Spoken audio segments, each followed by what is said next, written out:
Canada's fashion industry gains more acclaim internationally. Here in Canada, the Canadian Arts and Fashion Awards is celebrating our talent at home with the second annual CAFAs.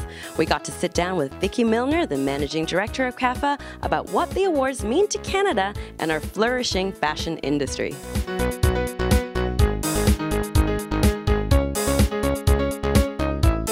So there's lots of buzz happening about the awards this year.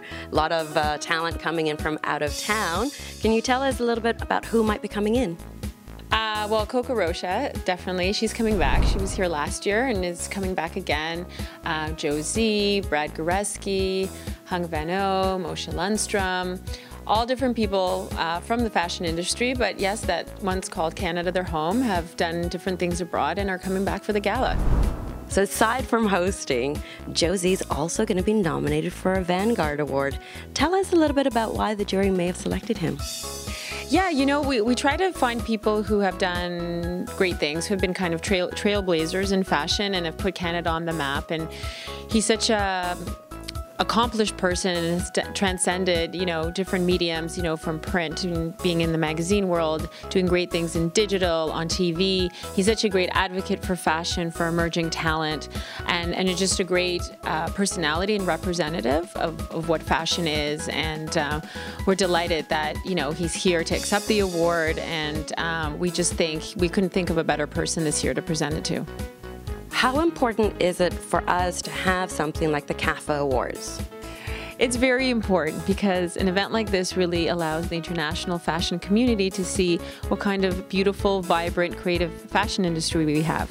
And at the same time, it's very important to support our own talent and acknowledge them and encourage them to do more great things. So how did the CAFA Awards come to be? It came to be really because of a need for an event like this. A group of people got together and did some research and talked to a lot of people and realized that we really need an event and a support system for our talent. Many other countries around the world have one. Why don't we have one?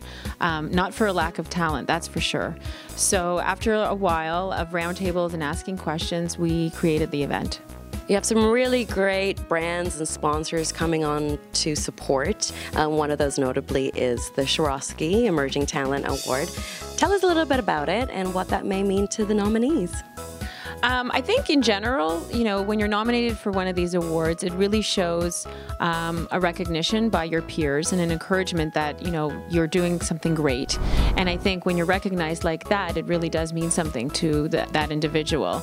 On top of which, we have these great corporate partners and sponsors that can help these designers afterwards. So for the mentorship program, for example, for the emerging talent winners, they're going to be mentored for a year by industry experts, and that will really help them grow their business. And it's not just fashion and accessory designers that are celebrated at the CAFA Awards. There are a number of other categories. Please tell us a little bit about those.